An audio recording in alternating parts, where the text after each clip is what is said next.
शुक्रिया। चलिए आज के वचन में चलते हैं, निकालेंगे यूहन्ना रचित सुसमाचार 1 अध्याय।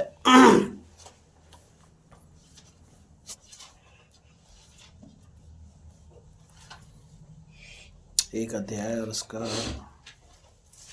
1 वचन से पढ़ेंगे। आदि में वचन था और वचन परमेश्वर के साथ था और वचन परमेश्वर था। यही आदि में परमेश्वर के साथ था।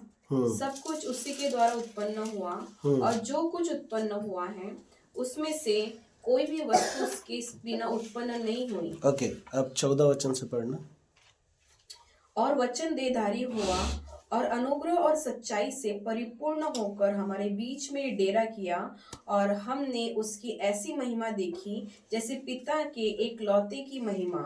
यूहन्ना ने उसके विषय में गवाही दी और पुकार कर कहा, यह वही है जिसकी मैंने वर्णन किया कि जो मेरे बाद आ रहा है वह मुझसे बढ़कर है, क्योंकि वह मुझसे पहले था। क्योंकि उसकी परिपूर्णता में से हम सब ने प्राप्त किया, अर्थात अनुग्रह पर अनुग्रह। इसलिए कि व्यवस्था तो मूसा के द्वारा दी गई, परंतु अनुग्रह और सच्चाई यीशु मसीह के द्वारा पहुंची। परमेश्वर को किसी ने कभी नहीं देखा, एकलौते पुत्र जो पिता की गोद में है उसी ने उसे प्रकट किया। ओके, सो स्टोरी शुरू होती है, आदि में वचन था। आदि मतलब क्या समझते हैं आप लोग? आदि मतलब क्या? जिसकी कोई सीमा नहीं। ओके, मतलब जिसकी कोई सीमा नहीं, ये क्या है? कोई भी मतलब ये पृथ्वी बनने से पहले के मतलब काफी पहले समय। Okay, right. आदि मतलब एक ऐसा समय जिसको आप काउंटिंग के अंदर नहीं डाल पाओगे। जैसे आज अरबों खरबों बोलते हैं ना, है ना, तो वो भी इसके अंदर नहीं आएगा। उसका भी कई गुना ज़्यादा करके वो समय का अनुभव बताया जा रहा है कि आदि में एक ऐसा समय जिसकी आप काउंटिंग भी नहीं कर सकते, वो समय से वचन था और वचन परमेश्वर के साथ था।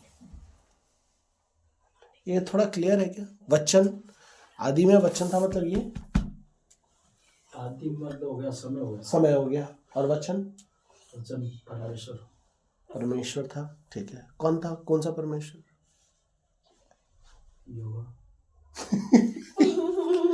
फिर यहोवा के साथ है क्या लिखा है? और वचन परमेश्वर के साथ था। यहोवा किसके साथ था? चलो थोड़ा सा क्लियर करते हैं। आदि में वचन था मतलब ये समझो, आदि एक ऐसा समय और वहां पर एक परमेश्वर है जिसको वचन से प्रेजेंट किया जा रहा है। उसके बाद आगे लिखा है कि वो जो वचन था वो परमेश्वर के साथ था, मतलब यहोवा पिता के साथ वो वचन था जिसको आप और मैं परमेश्वर कह रहे हैं। फिर वो बोल रहे हैं वो वचन भी परमेश्वर था, वचन परमेश्वर था, वो वचन भी परमेश्वर था। और जब आप इसको 14 वचन से कनेक्ट करते हो, 14 वचन में आपको देखने को मिलेगा, और वचन देहधारी हुआ। देह धारण किसने किया? देह धारण मतलब देह धारण मतलब क्या होता है? जन्म लिया। मालूम को नहीं? देह धारण का मतलब देह मतलब शरीर को बोलता है। वचन शरीर में आया। शरीर में कौन आया? हाँ, अब शरीर में आया कौन लेकिन इस दुनिया में? हाँ, अभी समझ में? आदि में वचन था मतलब वचन, प्रभु यीशु मसीह बहुत पहले था। फिर कह रहा है वचन परमेश्वर के साथ था मतलब यीशु मसीह परमेश्वर के साथ था। फिर कह रहा है वचन परमेश्वर था मतलब यीशु मसीह परमेश्वर था। फिर दूसरे वचन में कह रहा है कि यही आदि में परमेश्वर के साथ था मतलब यीशु मसीह किसके साथ था? परमेश्वर पिता के साथ था, मतलब यहोवा परमेश्वर के साथ था। मतलब कई बार इस दुनिया में जब आप कई बार लोगों से बात करते हो, कई बार आपको मेरे को सुनने को मिलता है, अरे तुम्हारा यीशु मसीह तो 2000 साल पहले ही है यहाँ। क्योंकि प्रभु यीशु मसीह के जन्म से ही साल की शुरुआत हुई है, इसलिए प्रभु यीशु मसीह के आने के पहले के समय को ईसा पूर्व बोलते हैं, इंग्लिश में बीसी मतलब बिफोर क्राइस्ट, यीशु मसीह के आने के पहले। और अभी का जो समय चल रहा है इसका बोलते हैं ईसा सन। अभी का जो समय चल रहा है इसको ईसा सन बोलते हैं, इंग्लिश में एनाडोमी, मतलब यीशु मसीह के आने के बाद का समय। और यहाँ पे वचन बता रहा है कि यीशु मसीह कब से है, जब ये सृष्टि भी नहीं बनी थी उसके पहले से यीशु मसीह पिता परमेश्वर के साथ में था। इसलिए यीशु मसीह ने कोट किया, इससे पहले कि अब्राहम है मैं हूं। ये मैं हूं जो वर्ड है ये उसने वहां से लिया है। जब मूसा को परमेश्वर ने दर्शन दिया था तब मूसा को परमेश्वर ने क्या कहा था? मैं कौन हूं, क्या बोला था? मैं जो हूँ सो। मैं जो हूं सो हूं, मतलब मैं हूं करके जो वर्ड वहां पे परमेश्वर के द्वारा मूसा की उपस्थिति में यूज किया गया, प्रभु यीशु मसीह यहाँ पे उस वर्ड का इस्तेमाल करके बता रहे हैं, इससे पहले कि अब्राहम उत्पन्न हुआ मैं हूं, मैं वही हूं जिसने मूसा को दर्शन दिया था। प्रभु यीशु मसीह अपने आप को वहां कनेक्ट कर रहे हैं। यदि आप यूहन्ना में पढ़ेंगे, यूहन्ना में 7 जगह पे प्रभु यीशु मसीह ने कहा है मैं हूं। जीवन का जल मैं हूं, जीवन की रोटी, सच्ची दाखलता, मार्ग, सत्य और जीवन, पुनरुत्थान और जीवन। मतलब प्रभु यीशु मसीह सब जगह पर इस बात का रोटी में बता दिया ना, सब जगह पर यीशु मसीह ये बता रहे हैं कि इससे पहले कि अब्राहम उत्पन्न हुआ मैं हूं, मूसा को जिसने दर्शन दिया मैं हूं। प्रभु यीशु मसीह अपने आप को कोट कर रहे, प्रभु वहां पे बता रहे हैं 2000 साल पहले नहीं आया हूं भैया। मेरी उम्र को देख करके उस समय के हिसाब से उसके लोगों को ये बोल रहे हैं 30 साल का भले ही दिख रहा हूं लेकिन 30 साल वाला नहीं हूं मैं, अब्राहम के आने के पहले से मैं हूं। इसलिए यहाँ पे यूहन्ना जो है उसकी उपस्थिति के बारे में दर्ज कर रहा है। उसका कारण क्या है कि लोग प्रभु यीशु मसीह को उस समय में परमेश्वर नहीं समझते थे। इसलिए पूरा यूहन्ना जब आप पढ़ोगे तो वहां पे पूरा यूहन्ना में यूहन्ना जो है प्रभु यीशु मसीह के ईश्वरत्व को दर्शाने की कोशिश कर रहा है कि यीशु मसीह को तुम जो इंसान समझ रहे हो वो इंसान नहीं है, वो पूर्ण तरीके से परमेश्वर है। पूर्ण तरीके से समझ में, पूर्ण तरीके से परमेश्वर है। वो उसकी बात कर रहा है कि वो पूर्ण तरीके से परमेश्वर है। उसके बाद तो यहाँ पे ये वचन मैं आपको इस बात के लिए एहसास कराना चाह रहा हूँ कि कभी भी यदि आपको कोई सवाल करता है, आपका प्रभु 2000 साल पहले आया, तो आप वचन को लेकर के बता सकते हो वो 2000 साल पुराना परमेश्वर नहीं है। थोड़ी देर के लिए वीडियो आगे चलते हैं। तो इन चीज़ों से आप बता सकते हो कि प्रभु यीशु मसीह जो है वो 2000 साल पहले नहीं आया। प्रभु यीशु मसीह दुनिया के बनने के पहले से है। ओके, 14 वचन, वचन देहधारी हुआ और अनुग्रह और सच्चाई से परिपूर्ण होकर हमारे बीच में डेरा किया। सबसे पहली बात कि वो जो आदि से था वो कहाँ आया? देह धारण करके इस दुनिया में आया। क्यों आया? आपके और मेरे लिए आया, आपके मेरे गुनाहों के लिए आया, आपके मेरे अपराधों से आपको मेरे को बचाने के लिए आया, परमेश्वर से आपको मिलाने के लिए आया, आदम के समय में जो रिश्ता टूट गया था उसको बनाने के लिए आया, और बहुत सारी बातें यहाँ पे बोल रहा है। वचन देहधारी हुआ और अनुग्रह और सच्चाई से परिपूर्ण होकर हमारे बीच में डेरा किया। हमारे बीच में डेरा किया, लोगों के बीच में। यदि आप यूहन्ना को ऊपर से पढ़ोगे, वो वहां पे वचन एक जगह पे लिखा है कि वो अपनों के बीच में आया लेकिन उसके अपनों ने उससे नहीं पहचाना, उसके अपनों ने उसको स्वीकार नहीं किया। कई लोग मसीह को एक्सेप्ट नहीं करते, बोलते नहीं ये मिथ्या है, ये झूठ है, ये सच्चाई नहीं है। लोग प्रभु यीशु मसीह के ऊपर विश्वास नहीं करते हैं, वो संसार के लोग हैं। लेकिन ये जानकर के भी बड़ा दुख होता है कि मसीह लोग भी मसीह को जान करके मसीह के पीछे नहीं चलते। राइट?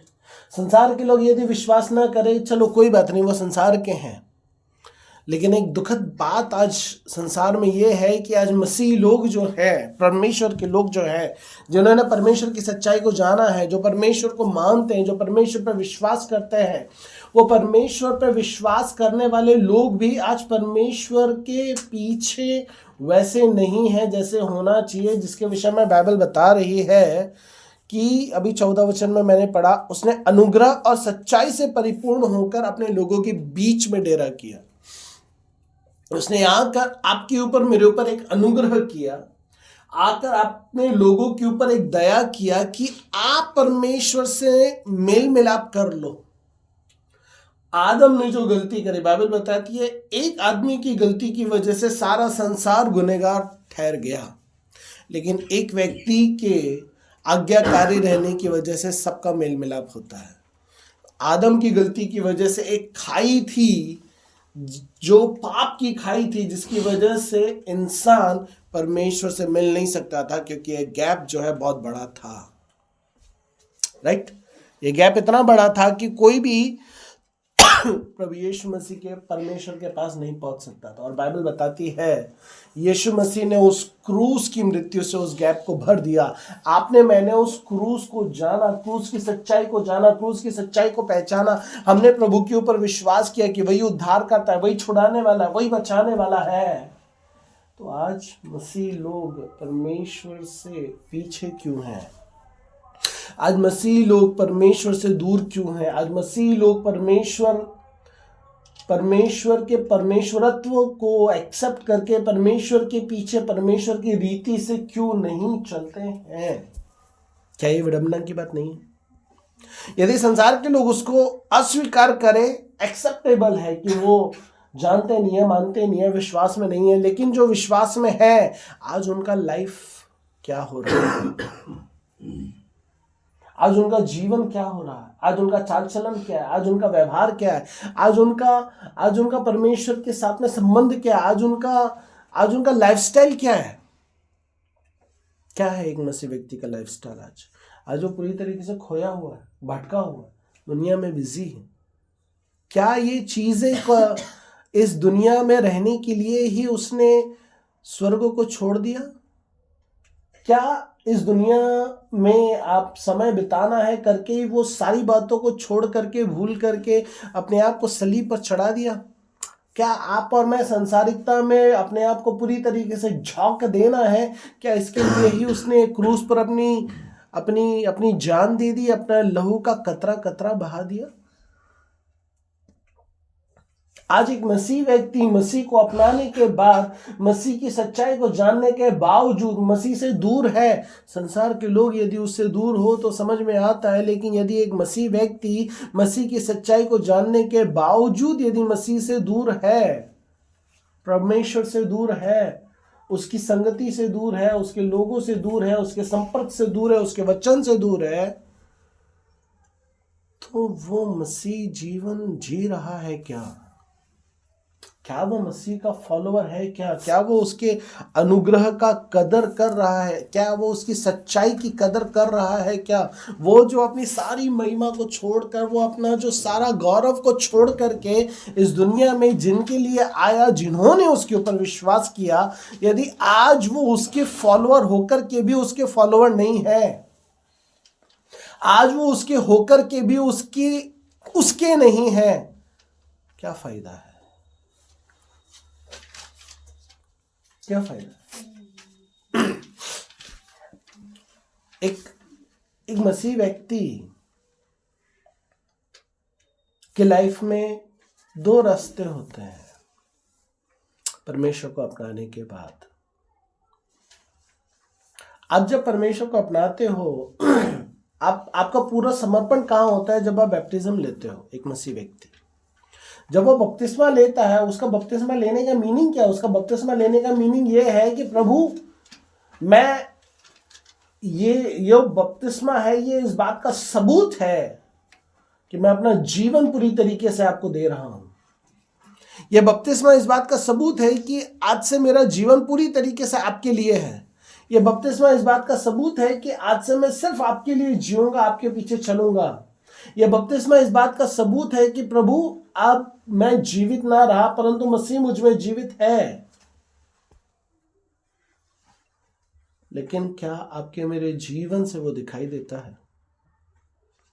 क्या आप और मैं अपने जीवन से उस बात को जो आपने बैप्टिज्म के समय पे परमेश्वर को साक्षी मानकर, परमेश्वर को अपने सम्मुख मान करके जो निर्णय लिया था, प्रभु चाहे मरूं चाहे जीऊं तेरे पीछे चलूंगा, क्या आप उसको पूरा करते हैं?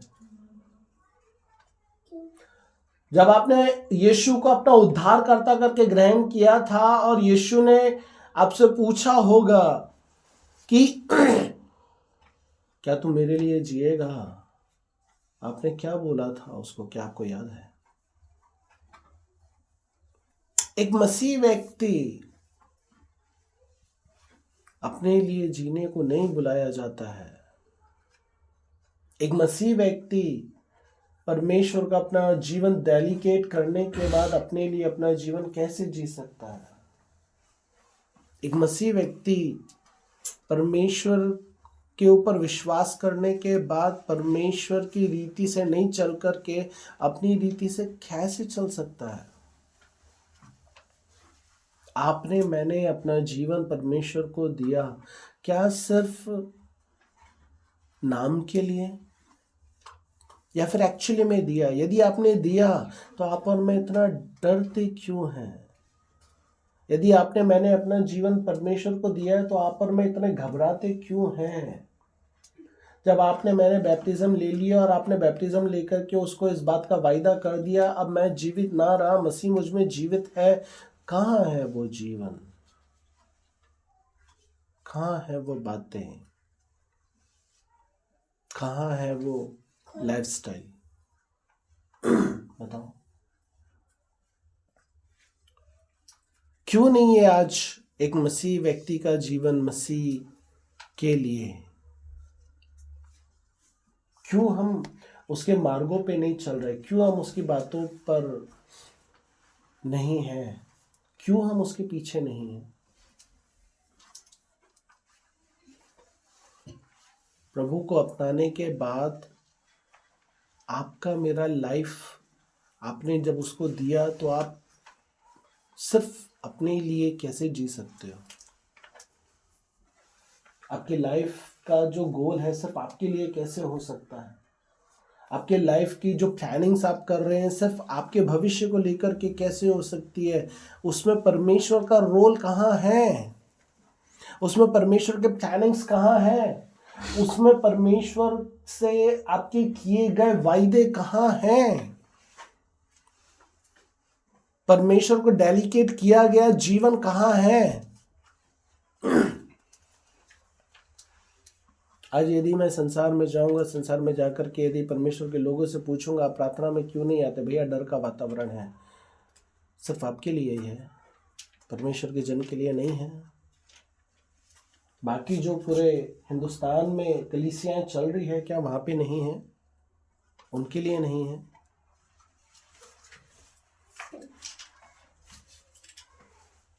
आज एक मसीह व्यक्ति संगति को छोड़ करके अपनी दुनिया में कैसे बिजी हो सकता है?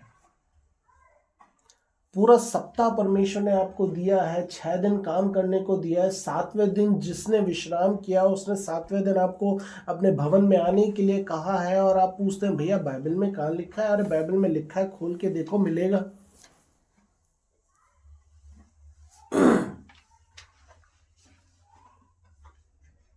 हम परमेश्वर की संगति से भाग रहे हैं और ऊपर से सवाल हम ये कर रहे हैं भैया बाइबल में कहाँ लिखा है? अरे आपको नहीं करना है मत करो, लेकिन ये सवाल करते हो बाइबल में कहाँ लिखा है? भैया इस सोच को डर को लेकर के जिएंगे कि अभी समय अच्छा नहीं चल रहा, अभी 4 साल बीजेपी की सरकार चल रहा है तो क्या 4 साल संगति नहीं होगी? खुदा का खादिम भी यदि ये सोच करके बैठ जाए कि भैया संगति अभी नहीं लगा सकते, समय अच्छा नहीं चल रहा है, अरे तुम तो शाम को छूट करके अपने घर पे भी आ जाओगे, तुमको 2 डंडे मार के छोड़ देगा, उसको तो जिंदगी भर के लिए अंदर डाल देगा, उसके परिवार का क्या होगा? उसके बारे में भी सोचना चाहिए। वो क्यों निर्णय लेता है संगति करने का? वो क्यों, उसको इतनी हिम्मत कहाँ से मिल जाती है? वो इतना हिया बांध करके कैसे चल लेता है जब उसके पीछे उसके परिवार को संभालने वाला कोई नहीं है। मैं जब अपने परिवार को छोड़ करके बाहर कहीं प्रार्थना संगति के लिए जाता हूँ, कोई नहीं आता मेरे परिवार को देखने के लिए। तो मैं जब जेल चले जाऊंगा तो कोई आएगा? कोई नहीं आएगा। फिर भी तो मैं अपनी संगति लगाता हूँ, क्योंकि मुझे पता है मैं किसके लिए करता हूँ। आपका क्या होगा? आपको 2 डंडे पड़ेंगे, हो सकता है थोड़ा सूजन आ जाएगा, हो सकता है थोड़ा तकलीफ होगा, शाम को तो आप अपने घर आ जाओगे, नहीं तो अगले दिन अपने घर आ जाओगे। लेकिन उस पास्टर का क्या होगा? उसको कोई नहीं छोड़ेगा, आपको तो छोड़ देंगे। लेकिन आज क्या उस मसीह के लिए आप इतना डर जाएंगे? आप ऐसे पीछे हट जाएंगे, आप इतने कमजोर पड़ जाएंगे। यदि वो भी इस तरीके से सोच लेता, मानव रूप धर करके इस दुनिया में कैसे जाऊं, मानव रूप में तो इतना दुख है, इतना तकलीफ है, स्वर्ग की ऐश आराम को छोड़ करके कैसे चले जाऊं, तो फिर आज यहां होते। वो जब आपके लिए निर्णय ले सकता है, आपके लिए क्रूस की मृत्यु को सहन कर सकता है, एक खुदा का खादिम आप लोगों के लिए संगति लगा सकता है कि परमेश्वर के लोग कमजोर हो रहे हैं, प्रार्थना में निर्बल हो रहे हैं, वचन नहीं मिल रहा है, खत्म हो रहा है उनका आत्मिक जीवन, लेकिन एक मसीह व्यक्ति उस सोच में ही नहीं है। वो इस सोच में है, वहां जाने से क्या पता डंडे पड़ेंगे, तो वहां जाने से क्या पता उठाकर लेकर के चले गए, तो वहां जाने से क्या पता मेरी दाढ़ी खोटी हो गई। तो आज एक मसीह व्यक्ति इस सोच में जी रहा है। आज एक मसीह व्यक्ति को क्या हो गया है? क्या वो यीशु को देख करके संगति आ रहा है, या फिर खुदा के खादिम को देख करके संगति आ रहा है? किसको देख करके आ रहा है? जब आपने मसीह को अपनाया था तब आपको नहीं पता था कि मसीह के पीछे जाने से डंडे मिलते हैं। जब आपने मसीह को अपनाया था तब आपको नहीं पता था जेल के अंदर डाला जाता है। जब आपने मसीह को अपनाया था तब क्या आपको नहीं मालूम था कि संगति जाओ तो ये सारी चीज होती है? तब भी तो अपनाया था, तब वो हिम्मत थी। आज वो हिम्मत कहाँ चली गई है उनसे लोगों की? अरे जब वो खुदा स्वर्ग का अधिकार छोड़ करके सारी चीजों को अपना करके इंसान की खामियों को ले करके उनको अपनाने के लिए स्वर्ग छोड़ करके आ सकता है, तो क्या उसके लिए मसीह लोग इतना सा भी नहीं कर सकते हैं?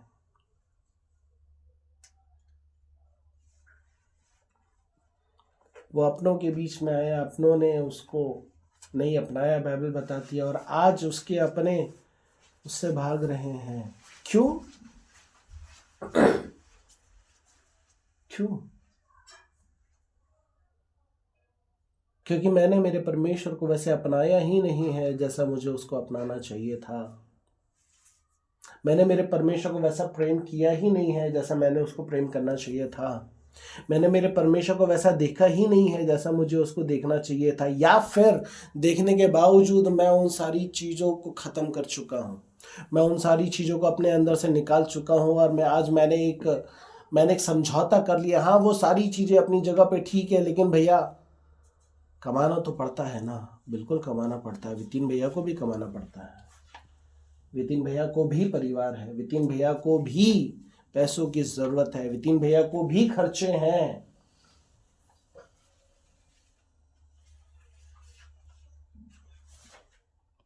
उसको नहीं है? उसको शादी ब्याह नहीं आते क्या? उसको कहीं और जाना नहीं होता क्या? आज कहाँ खो गए हैं मसीह के लोग? कौन सी दुनिया में चले गए हैं मसीह के लोग? अरे वो परमेश्वर जो आदि से था, जो परमेश्वर के साथ था, वो मानव रूप धर करके आ गया, सारी सच्चाई को लेकर के आ गया। आज उसकी सच्चाई को जानने के बाद मसीह के लोग क्या कर रहे हैं? संसार के लोग एक जीवन को जिए, समझ में आता है उन्होंने परमेश्वर को जाना नहीं था, माना नहीं था, लेकिन मसीह के लोग जो कई सालों से उसके पीछे हैं, आज उनके जीवन को क्या हो गया है? क्या हो गया? 2 डंडों में हालत खराब हो गई है। बस इतना ही प्रेम था मसीह से। कुछ तो डंडे सुनकर के भाग गए कि मिल जाएंगे, कुछ डंडे खा करके शांत हो गए, जो दिखाते थे कि हम इतना प्रेम करते हैं। अब कहाँ गया? क्या बस दिखावा था? क्या सिर्फ बोलने के लिए ही था?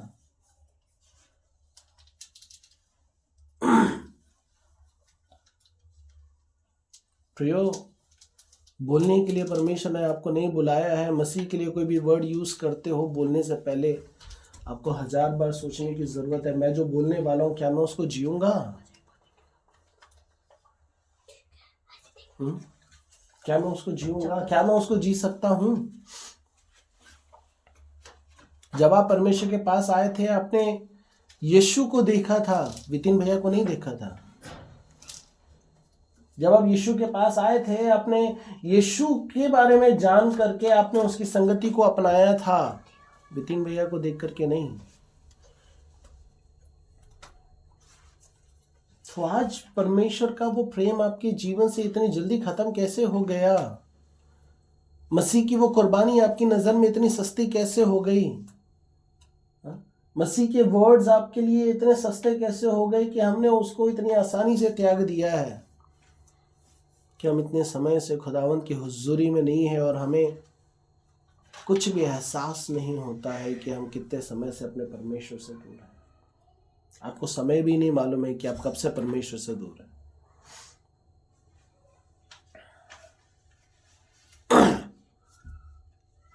एक इस बात पे मुझे खुदा के जन की बात याद आती है। वो भी विश्वासी था, पास्टर नहीं था। वो मैराथन दौड़ने वाला एक व्यक्ति था। मैराथन समझते हो?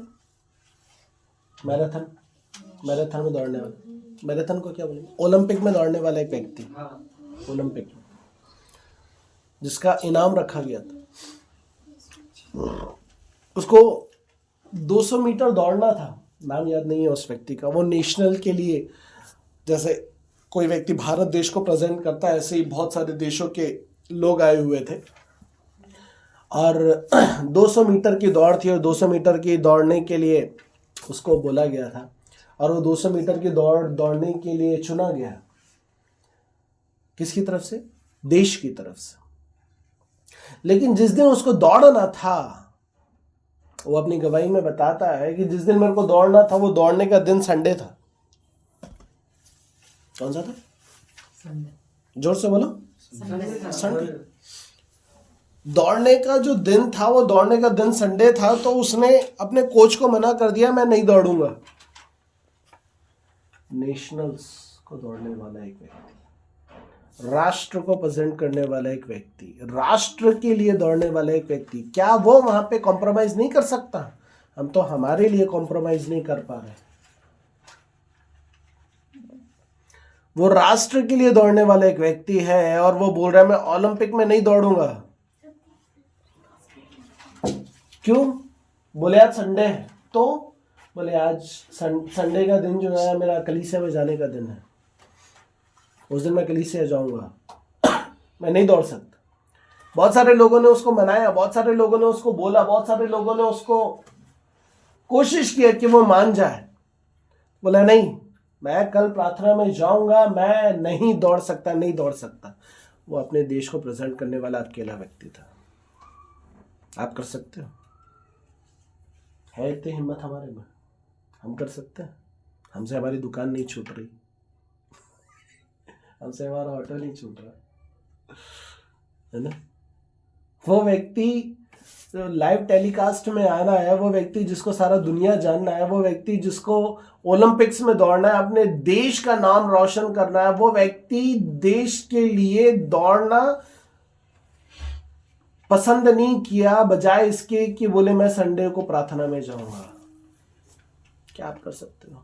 है इतनी हिम्मत हमारे अंदर मसीह के लिए कि आप और मैं देश के दिग्गजों को मना कर सके?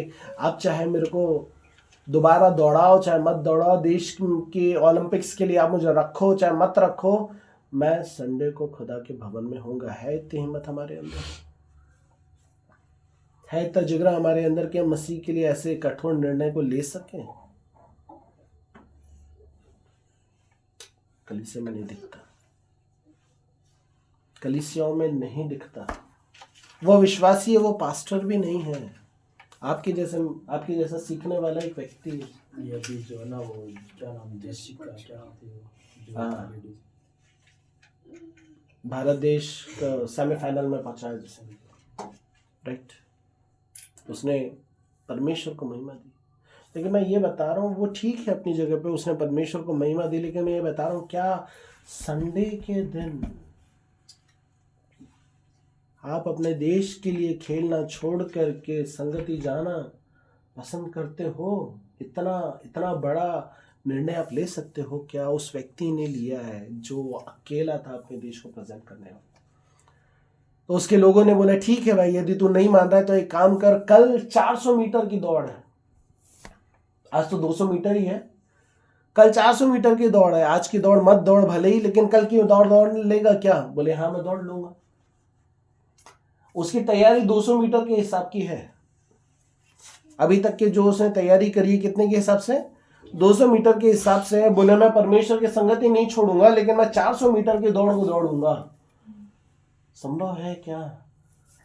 उसके कोच को भी उस पर भरोसा नहीं था, उसको लाने वालों को भी उस पर भरोसा नहीं था, किसी व्यक्ति को उस पर भरोसा नहीं था, और सबको पता था 100% ये व्यक्ति हार जाएगा, क्योंकि इसकी तैयारी 200 मीटर की है, राइट? किसी को आशा नहीं थी ये व्यक्ति जीत सकता है। लेकिन जब उसने ये निर्णय लिया था मैं संडे को संगति जाऊंगा, तो उसकी बहन ने उसको एक चिट लिख करके भेजी थी, और उस चिट में इंग्लिश में एक सेंटेंस लिख करके भेजा था। उसने लिखा था उसकी बहन ने, if you honour God, God will honour you. यदि आप परमेश्वर का आदर करोगे, चल के भेजा, यदि आप परमेश्वर का आदर करोगे तो परमेश्वर आपका आदर करेगा। If you honour God, God will honour you. और वो व्यक्ति 400 मीटर के लिए दौड़ना शुरू किया, और आप यकीन नहीं मानोगे, किसी को उस व्यक्ति के ऊपर आशा नहीं थी ये व्यक्ति जीत सकता, और वो नेशनल को जीत गया। 400 मीटर की दौड़ जीत गया वो व्यक्ति। शायद उसको भी यकीन नहीं होगा कि मैं दौड़ सकता हूं, मैं जीत सकता हूं, मैं सफल हो सकता हूं, लेकिन उसके परमेश्वर के लिए उसका उठाया गया वो कदम उसके लिए सफलता का मुकाम बना। जो वो अपने शरीर से नहीं कर सकता था, वो उस परमेश्वर के द्वारा उसके लिए सफलता का कारण बना। 400 मीटर, 400 मीटर। क्या बताना चाह रहा हूं मैं आपको? मैं आपको यह बताना चाह रहा हूं कि परमेश्वर के लोग जब किसी भी बात को लेकर के परमेश्वर को सामने लग करके उसके लिए निर्णय लेते हैं, तो वो परमेश्वर है जो उनकी मदद करता है, वो परमेश्वर है जो उनकी सहायता करता है उस कार्य को करने के लिए। लेकिन यदि आप और मैं ऐसे ही डरते और भागते रहेंगे, कैसे वो परमेश्वर आपके लिए ऐसे निर्णय लेगा और आपकी ऐसी गवाही बनने में मदद करेगा?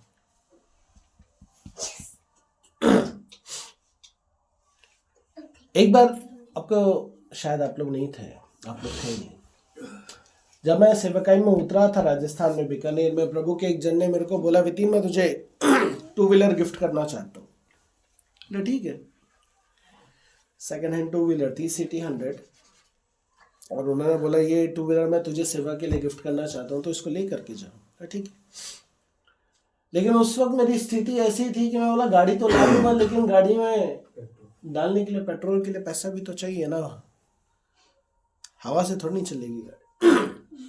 वो व्यक्ति मुझे बुला रहा है, मैं जा ही नहीं रहा। ठीक है पास्टर, आऊंगा।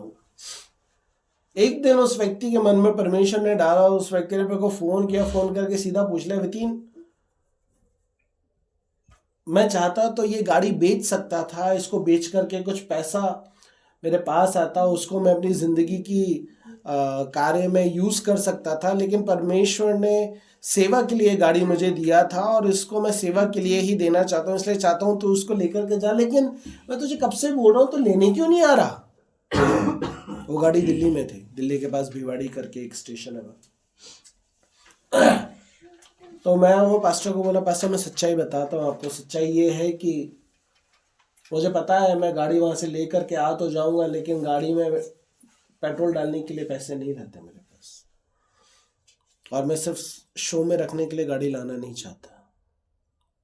तो उस व्यक्ति ने एक सेंटेंस बोला मुझे, जो जिंदगी भर मुझे याद रहता है, कि वितीन जिस परमेश्वर ने मेरे अंदर डाला कि तू इस गाड़ी को लेकर के जा, क्या वो परमेश्वर तुझे जब गाड़ी दे रहा है तो तेरे लिए गाड़ी के पेट्रोल का बंदोबस्त नहीं करेगा? ये बात मेरे को छू गई कि यार सही बात है, कोई व्यक्ति अपनी गाड़ी क्यों देगा जब वो उस गाड़ी को बेचकर उसका पैसा अपने परिवार के लिए, अपनी ज़िंदगी के लिए इस्तेमाल कर सकता है। तो वो गाड़ी दे रहा है तुझे तो परमेश्वर ने उसका दिल खोला है। तो जब परमेश्वर उसका दिल खोल रहा है तो क्या वही परमेश्वर तेरे लिए पेट्रोल का बंदोबस्त नहीं करेगा? तब उस व्यक्ति के कहने से 1 या 2 दिन में ही मैं गया और गाड़ी को लेकर के आया। और जब मैं गाड़ी को लेकर के आया, प्रभु का धन्यवाद हो, परमेश्वर ने जब तक वो गाड़ी मेरे पास रही, कभी ऐसा मौका नहीं आया कि पेट्रोल की वजह से मैं उस गाड़ी को घर से बाहर निकाला। उसको सेवकाई में मैं बहुत यूज़ किया। और जब वो गाड़ी आई, परमेश्वर मुझे गांव में ले गया। पहले मैं सिर्फ बीकानेर में ही खुदा का कार्य कर पाता था, लेकिन जब वो गाड़ी आई, परमेश्वर मुझे बामलू ले गया। परमेश्वर मुझे उधर 30 किलोमीटर दूर है जामसर जलालसर, उस तरफ ले गया, बामलू तक ले गया। बामलू से आगे रानी सर है, वहाँ तक के लेकर के गया। परमेश्वर मुझे गंगा शहर जो है उस रूट पे लेकर के गया। परमेश्वर मुझे नोखा रूट पे ले गया। नोखा तक के हम लोग उस बाइक से, नोखा नहीं, देशनोक तक के गए। और उधर जयपुर रोड पे भी काफ़ी आगे तक के हम लोग गए। गांव के नाम मुझे याद नहीं है। परमेश्वर ने उस बाइक के आने के बाद मुझे इस्तेमाल किया। और मेरी यदि काबिलियत से मैं बोलूँ, मेरे पास पेट्रोल के लिए पैसे नहीं होते थे, लेकिन खुदा उपाय करता था, क्योंकि मुझे पता है मेरे पास पेट्रोल के लिए पैसे नहीं होना चाहिए, क्योंकि मैं कोई काम नहीं करता था। मैं सिर्फ परमेश्वर के ऊपर डिपेंडेबल था कि प्रभु तू मेरे लिए उपाय करेगा, और परमेश्वर ने किया। कभी भी पेट्रोल की वजह से मेरी गाड़ी खड़ी नहीं रही। क्या बताना चाह रहा हूं मैं आपको?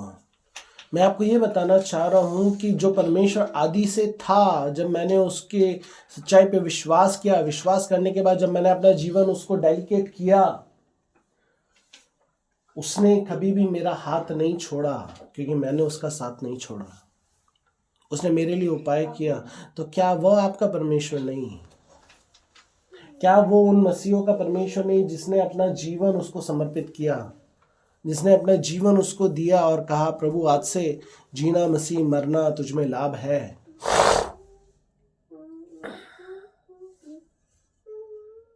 यदि प्रियो संसार की तरह जिंदगी जीना है तो मैं बोलूँगा मसीहत को छोड़ करके पूरी तरीके से संसार की तरह जिंदगी जी लो।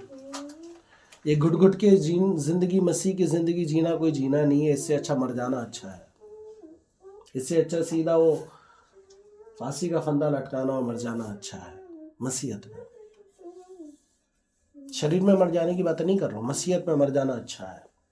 क्योंकि यदि मैं संसार में ही जिंदगी जीना है, संसार में धन कमाने में ही, पैसे कमाने में ही जीना है, परिवार के लिए ही जीना है, पूरी तरीके से बस संसारिकता की बातों में ही हो जाना है, तो मसीह का नाम लेकर के जीने का क्या मतलब है? क्यों ये ढोंग है? क्यों ये दिखावा है कि मैं मसीह हूं? इससे अच्छा है मसीह को छोड़ करके पूरी तरीके से सांसारिक जीवन जी लो,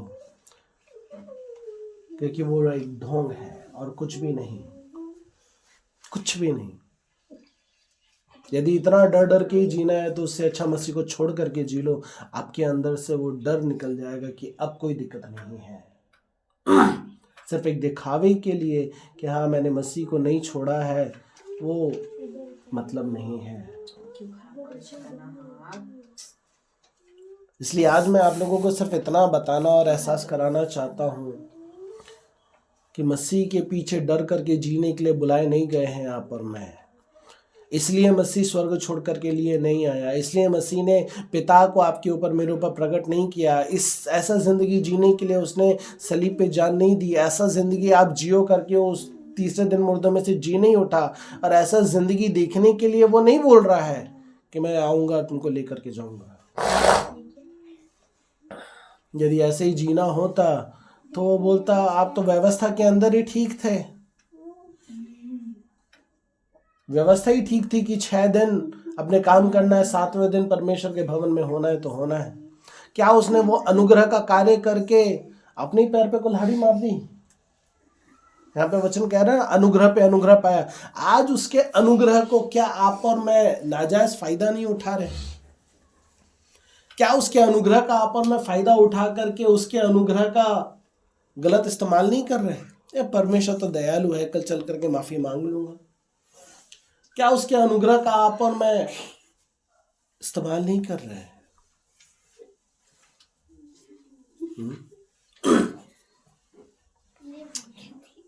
यदि आप अनुग्रह का फायदा उठा रहे हो मेरे प्रियो, लेखा देना है आपको मेरे को।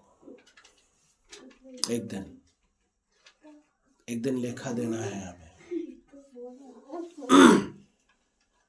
एक दिन उसके सामने न्याय सिंहासन के सामने खड़ा होना है हमें। जिस दिन न्याय सिंहासन के सामने खड़े होंगे क्या बोलेंगे भैया? हम प्रभु मैं डर गया था। क्या बोलेंगे दीदी? हम शादी में बिजी थी कि सिलाई में बिजी थे? क्या बोलोगे आप? क्या बोलेंगे बाकी कलीसिया के लोग कि कहाँ बिजी थे भैया, 2 डंडे से डर गया था इसलिए? परमेश्वर को बोलने की हिम्मत है। आप मेरे सामने बोल सकते हो, आप मेरी पत्नी के सामने बोल सकते हो, आप कलीसिया के लोगों के सामने बोल सकते हो कि वहां आ जाएंगे तो क्या पता डंडे मिल जाएंगे। हाँ, आप दुनिया के लोगों के सामने बोल सकते हो, मसीह के लोगों के सामने बोल सकते हो अभी डर का माहौल है, अभी हम नहीं जा सकते। लेकिन क्या आपकी इतनी हिम्मत है कि जब वो खुदावंद न्याय के सिंहासन के सामने खड़ा होगा और आपको पूछेगा कि क्यों, तो क्या इतनी हिम्मत जो आज आप वितीन के सामने कर सकते हो, कलीसिया के बाकी लोगों के सामने कर सकते हो, उसके सामने कर पाओगे? उसके सामने बोल पाओगे? उसके सामने इतनी हिम्मत दिखा पाओगे? जब उसकी उपस्थिति उतरती है तब हम डर से कांप जाते हैं, तो क्या उसके सामने इतनी हिम्मत कर पाओगे कि खुदा इसलिए नहीं कर रहा था? मेरे प्रियो, मसीह ने आपकी और मेरे लिए जान दी है। बाइबल बताती है जो अपनी जान को बचाना चाहेगा वो उसको खोएगा, जो उसके लिए अपनी जान को खो देगा वो उसको पालेगा। आज आप क्या कर रहे हैं? क्या कर रहे हैं आप? हम पूरी तरीके से बाइबल के विरोध में अपनी जिंदगी को जी रहे हैं और हम सोच रहे हैं कि सब ठीक है। कुछ ठीक नहीं है। आप उसके अनुग्रह का नाजायज फायदा उठा रहे हैं, जिसका लेखा आपको एक दिन देना पड़ेगा। हर एक को देना पड़ेगा, मुझे भी देना पड़ेगा। यदि मैं आपको यह शिक्षा ना दूं तो कल चल करके मेरे को भी लेखा देना पड़ेगा कि तूने शिक्षा क्यों नहीं दी। मुझे भी लेखा देना है। यदि आज आप इस वचन को सुन रहे हैं, फिर भी यदि आप नहीं जागते, यदि फिर भी आपकी आत्मा आपको नहीं झंझोड़ती, फिर भी यदि आपकी आत्मा आपको खुदा की संगति के लिए तैयार नहीं करती, फिर भी यदि आप अपने आप को इतनी ढिठाई से वैसे ही बना करके रखते हो, कोई बात नहीं, आप बना करके रखो। लेखा आपको मुझे नहीं देना है, मुझे भी लेखा आपको नहीं देना है। हम सबको लेखा एक दिन इस श्वेत सिंहासन पर बैठे हुए परमेश्वर को देना है, उसको देना है, उसको देना है। क्या आप समझ रहे हैं? इसलिए आज जितने भी मुझे सुन रहे हैं, जो सामने बैठे हैं, एक ही चीज कहना चाहूंगा, मसीह के अनुग्रह का नाजायज फायदा मत उठाएं। आप जिस चीज के लिए बचाए गए हैं उस चीज के लिए कार्य करें। परमेश्वर ने जब नूह को बचाया था उसके पीछे एक मकसद था। इसलिए नहीं बचाया था कि वो अपनी जिंदगी में व्यस्त हो जाए।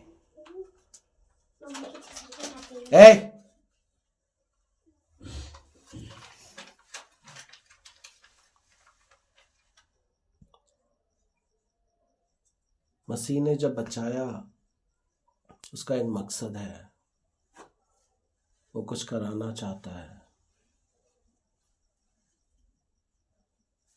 उसके लिए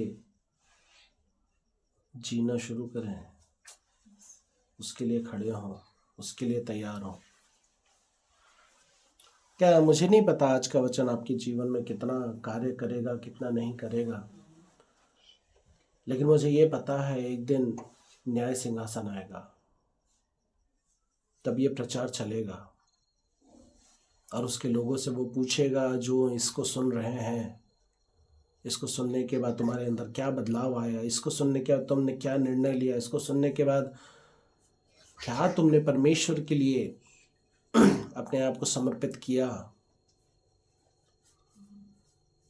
तब वितीन भैया को आपको जवाब नहीं देना है, तब परमेश्वर को आपको जवाब देना है, क्योंकि एक दिन हर किसी को उसके सामने खड़ा होना है। आपको पता है न्याय कलीसिया से शुरू होगा, आपसे मुझसे शुरू होगा, अन्य जातियों से नहीं। आपसे मुझसे न्याय शुरू होगा। क्या पता सबसे पहला नंबर तेरा लग जाए, मेरा लग जाए, या आपका लग जाए, या फिर आपका लग जाए, या फिर आपका लग जाए। क्या पता सबसे पहला नंबर किसका लग जाए। वो तो लाइन से खड़ा कर देगा, एक के बाद एक सबको सामने जाना है और सबका न्याय होना है। इसलिए प्रियो, जब वो हर दिन की जिंदगी आपको दे रहा है, इस संसार में वेस्ट करने के लिए नहीं दे रहा है, इस संसार में डूब जाने के लिए नहीं दे रहा है। यदि आपको हर एक दिन की जिंदगी मिल रही है ना, तो उसका एक मकसद है, वो एक मकसद से दे रहा है, मौके दे रहा है। और यदि फिर भी आप और मैं उस मौके को ना समझ पाए, तो एक दिन न्याय सिंहासन तैयार है, न्याय सिंहासन तैयार है। आपका जिंदगी जीना सिर्फ आपके लिए नहीं है मेरे प्रिय, आपका जिंदगी जीना आपके उस राजा के लिए है जो स्वर्ग छोड़ करके आया। वो आपके लिए आया था, अपने खुद के लिए नहीं आया। जब वो आपके लिए आया था तो क्या आपकी जिम्मेदारी नहीं बनती? जब वो आपके लिए आया, जब वो आपके लिए जिया, तो क्या आपकी जिम्मेदारी नहीं है उसके लिए जीना? क्या आपकी जिम्मेदारी नहीं है उसके मार्गों पे चलना? क्या आपकी जिम्मेदारी नहीं है उसको एहसास कराना कि प्रभु तेरा मेरे जीवन में आना व्यर्थ नहीं है?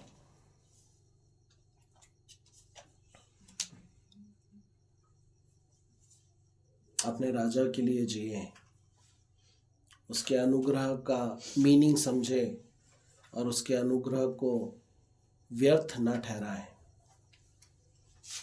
आपका राजा आपका इंतजार कर रहा है। आज इस वचन से वो आपको जगाना चाहता है, इस वचन से वो आपको तैयार करना चाहता है, इस वचन से वो चाहता है कि आपकी चीज़ें बदलें, आपकी सोच, आपकी कल्पनाएं, आपके विचार बदलें और आप एक निर्णय लेने वाले व्यक्ति बने कि आप उसके पीछे जिए। यदि यह वचन आपके जीवन में आपको निर्णय लेने के लिए मदद करता है, तो मैं समझूंगा, परमेश्वर समझेगा कि आज का दिन आपके लिए सफल रहा, ये वचन सुनना आपके लिए सफल रहा। और यदि इसको सुन करके आपके मेरे जीवन में किसी प्रकार का बदलाव नहीं आता है, कोई बात नहीं, कोई बात नहीं। इसलिए इतना बता करके ख़त्म करूँगा कि जिस कार्य के लिए परमेश्वर ने आपको चुना है, तो जिस मकसद के लिए उसने आपको चुना है, वो आपके जीवन से पूरा होना है। आपका कार्य, आपका जीवन, आपकी सोच, आपका परिवार, आपका जो भी परमेश्वर के द्वारा आपको दिया गया है, वो आपके राजा की महिमा के लिए है।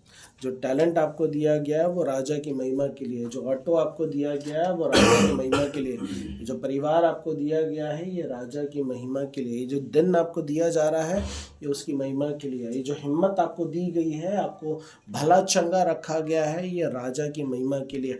आप बिस्तर पे नहीं हो क्योंकि वो नहीं चाहता कि आप बिस्तर पे रहो। आपको मुबारक बनाया है, सफल बनाया है, काबिल बनाया है, परिपूर्ण रखा है, आनंदित रखा है, ताकि आप अपना जीवन अपने राजा के लिए जी सको, उसको अपना जीवन डेडिकेट कर सको। आपकी दिन की शुरुआत उससे हो, आपका दिन का अंत उससे हो, आप हर पल उसको याद रख सको, आपकी जिंदगी के हर क्षण से आप उसको स्मरण रख सको। ये इसलिए है, ये इसलिए है। इसलिए अपना जीवन उसको डेडिकेट करो प्रियो। और उसके लिए जीना शुरू करो। ये संसार की सोच को खत्म करो। इस वचन से प्रभु आपको आशीष कराइए। प्रार्थना में जाएंगे।